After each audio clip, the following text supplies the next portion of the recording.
Everybody, in Unit 4, there's some threat hunting activities that you're going to be asked to do. All right. So these are not easy. They're not meant to be easy. There's no part of red teaming that is just an easy thing.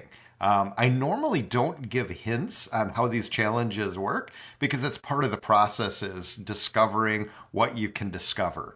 So in this class, I know that this is very challenging for a lot of people. So I'm going to kind of give you some guidance on how to move forward with this. So I'm just going to take them one at a time. All right. Um, so right at the top here, I've got 41. So if I take a look at 41, okay, this should be easy. Everybody should be able to do this. All right. This is just a Google search. This is open source intelligence. And you're just going to Google, and CVEs are common, categorized, known vulnerabilities, and they have different names and stuff like that. So you need to know how to Google, and you're going to want to make sure that you're able to find this. This one, I think everybody, they should be able to get this one. And if you can't get it, you're going to really want to focus on how you Google and what keywords you're using when you're doing a Google search. All right. So that is this one. This is just finding open knowledge. And it's okay to try. And it's okay to try and fail.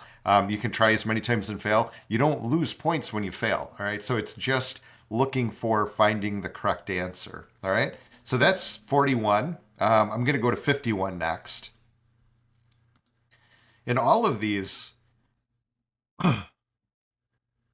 have their own special things that are difficult, right? Now keep in mind, I wrote some of these over a year ago, so my memory may be shady on some of this. All right, somehow a key or a flag was exfiltrated outside of the organization. So the thing to note is the key or flag will look like FVT CTF flag. All right, so that means it's going to start with FVTC dash and then probably four like characters A through Z, and then the last four will be four numbers. That's what a typical FETC flag will look like. So you're going to download this PCAP file, all right? So it's a capture file. Hopefully at this point you guys know how to use Wireshark, all right? So you're going to open up Wireshark and you're going to start looking through that. Now some of you may be just looking at the raw packets. Keep in mind that within a TCP/IP stream, data can be uploaded and downloaded, and you can take that data and you can export just the captured TCP/IP stream. All right. So you can follow the stream, but you can also export that stream and it'll export out binaries. All right. So if I'm sniffing a network and somebody's like browsing the web or something like that, I can actually go from packet capture back to the images they were looking at. And I can look at the images on my computer from that packet capture. All right. So things to just kind of keep in mind when you're doing 51 is you're going to want to look at all of the features that Wireshark makes available to you. All right, 58. All right, so I'm going to go to 58 here. And I'm doing this cold too, so you're going to have to suffer with me. Oh, yeah. So this one, all right, note the key is plain text password. All right. So we've got a password. All right. So being a password, I'm guessing that this is a hash that is going to either be an MD5, probably an MD5 or something like that.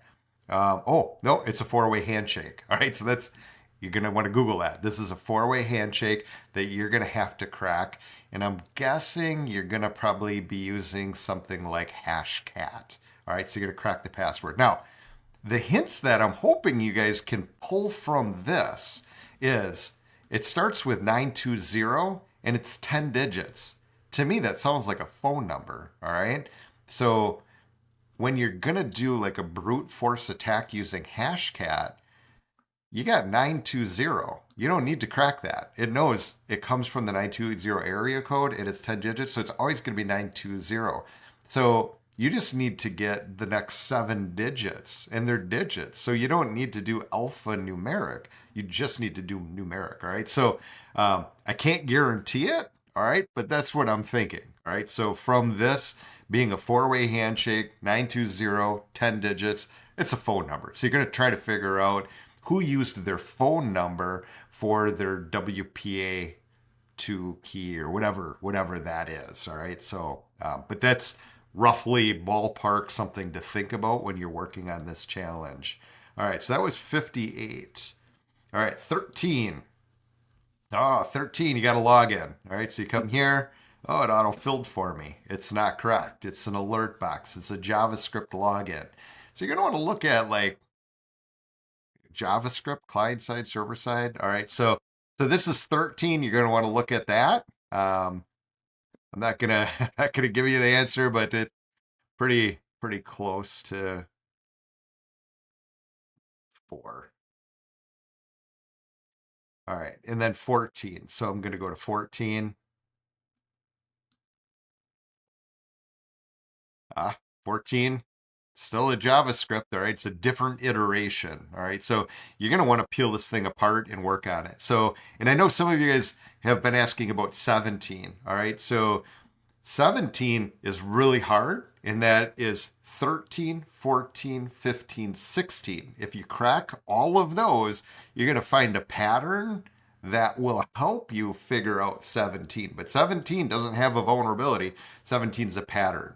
But 17 isn't required for this. So the other thing that I did is I also made it so that way you can do as many attempts as you want. All right. If you submitted something and then later on you get it, resubmit that attempt. And the highest point will be what's being graded for these because it is hard, right? And it's part of the process is discovery.